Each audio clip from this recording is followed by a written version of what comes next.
মোথাবাড়ির ঘটনায় জালে কংগ্রেস প্রার্থী শায়েম চৌধুরী। মোথাবাড়ি বিধানসভার কংগ্রেস প্রার্থী ছিলেন এই শায়েম চৌধুরী। গতকাল বিকেলে শায়েমকে গ্রেফতার করে এনআইএ। মোথাবাড়ির সেই ঘটনা, এসআইআর চলাকালীন মোথাবাড়িতে বিচারকদের গাড়িতে যে হামলার ঘটনা ঘটে, বিচারকদের গাড়িতে হামলার ঘটনায় অভিযুক্ত এই শায়েম চৌধুরী, মালদা জেলা পরিষদের সদস্য শায়েম চৌধুরী। মোথাবাড়ির কংগ্রেস প্রার্থী শায়েম চৌধুরী এই ঘটনায় জালে, পুলিশের জালে শায়েম চৌধুরী। কথা বলবো, আমাদের সঙ্গে সেবক রয়েছে। সেবক, কোথা থেকে কিভাবে গ্রেফতার হলেন শায়েম চৌধুরী? দেখো, শায়েম চৌধুরীর বিরুদ্ধে অভিযোগ উঠেছিল এই যে মোথাবাড়িতে এসআইআর বিরোধী আন্দোলন এবং যেখানে বিচারকদের ঘেরাও করে রাখা হয়, বিচারকদের উপরে হামলার ঘটনা ঘটে।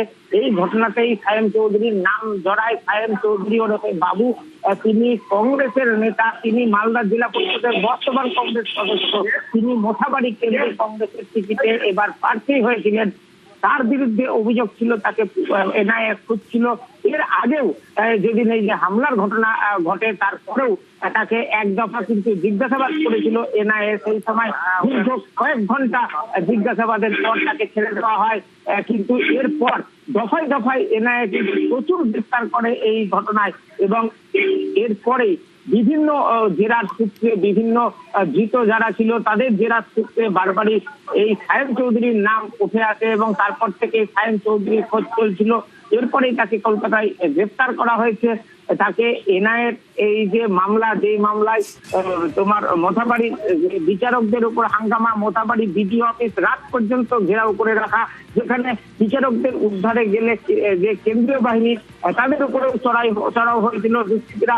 এবং এই ঘটনায় উস্কানি থেকে শুরু করে এই ঘটনায় নেতৃত্ব দেওয়ারও কিন্তু তাতেও এই যে গোলমাল সংগঠিত করা, সেখানটাতে কিন্তু এই শায়েম চৌধুরী কংগ্রেস নেতা, তার ভূমিকা উঠে আসছে স্ক্যানারে। এবং যাদেরকে গ্রেফতার করা হয়েছে এর আগে, তারা জিজ্ঞাসাবাদে এই শায়েম চৌধুরীর নাম জানিয়েছেন, এমনটাই তদন্তকারী সূত্রে দাবি। এই শায়েম চৌধুরী যেদিন বিচারকদের ঘেরাও করে রাখা হয়, তার আগের দিনও আরো একবার কিন্তু বিডিও অফিসে সামনে ধর্ণা আন্দোলন শুরু করেছিলেন। এসআইআর ইস্যুতেই আন্দোলন শুরু হয়েছিল। আমরা জানি সেই সময় কয়েকদিন ধরে এই মোথাবাড়ি বিডিও অফিসে গিয়ে কিন্তু এসআইআর এর যেসব আবেদন জমা পড়েছিল, সেই আবেদনগুলি বাছাই এর কাজ করছিলেন, আবেদনগুলির যৌক্তিকতা খতিয়ে দেখছিলেন বিচারকরা। সেই সময়ও কিন্তু, অর্থাৎ যেদিন গোলমাল হয় তার আগের দিনও দেখা গিয়েছিল এই শায়েম চৌধুরী, তিনি কংগ্রেসের পতাকা নিয়ে, কংগ্রেসের নেতা কর্মীদের সঙ্গে নিয়ে এই বিডিও অফিসে বসে পড়েছিলেন এবং বিডিও অফিসে দীর্ঘক্ষণ ধর্ণা আন্দোলনে তিনি নেতৃত্ব দিয়েছিলেন।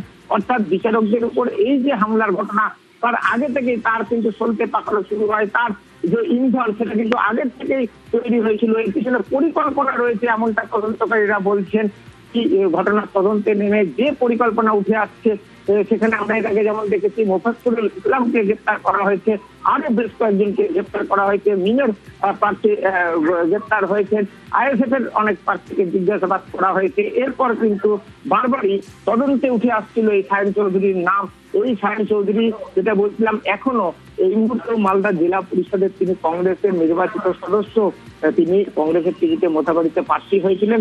তাকে গ্রেফতারের ঘটনাটা কিন্তু হইচই পড়েছে মালদার রাজনীতিতে, কারণ এই শায়েম চৌধুরী কিন্তু এলাকায় যথেষ্ট প্রভাবশালী, দাপুটে পরিচিত নাম মালদার রাজনীতিতে। এই শায়েম চৌধুরী কিন্তু এনআইএ তাকে গতিবিধি নজর রাখছিল এবং পুরো যে ঘটনা, পুরো পরিকল্পনা, এই হামলা, এটা বারবারই বলা হচ্ছিল পূর্ব পরিকল্পনা করে বিচারকদের আটকে রাখা এবং তাদের উপর হামলা, একটা ভয় সন্ত্রাসের পরিবেশ সৃষ্টি করা, যাতে এসআইআর ইস্যুতে সেখানে কিন্তু অনেকেই যে সেন্টিমেন্ট, সেই সেন্টিমেন্টটাকে নিজেদের অনুকূলে আনা যায় ভোটের ময়দানে।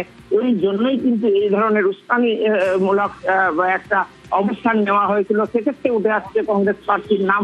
অত্যন্ত গুরুত্বপূর্ণ ঘটনা এবং এনআইএ তদন্তে বারবার যে নাম উঠে আসছিল, তারপরে তাকে গ্রেফতার করা হলো। ধন্যবাদ সেবক।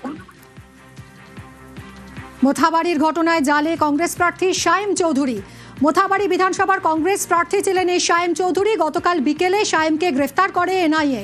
আপনাদের মনে আছে নিশ্চয়ই, এসআইআর যখন চলছিল সেই সময় মোথাবাড়িতে এসআইআর এর কাজে এসেছিলেন বিচারকরা এবং সেই সময় তাদের গাড়িতে হামলার ঘটনা ঘটে। বিচারকদের গাড়িতে হামলায় অভিযুক্ত শায়েম Chowdhury. To register, sir. Our pilot is no more there. Our pilot car has suffered accident due to these hurdles. Our pilot is no more there. He has suffered accident due to the hurdles of bamboos and the hurdles and the bricks. We are traveling alone. High Court, take care of my children. Take care of my children if something happens to me. আর বিচারকদের গাড়িতে হামলার এই ঘটনাতেই অভিযুক্ত শায়েম চৌধুরী, মালদা জেলা পরিষদের সদস্য এই শায়েম চৌধুরী এবার গ্রেফতার।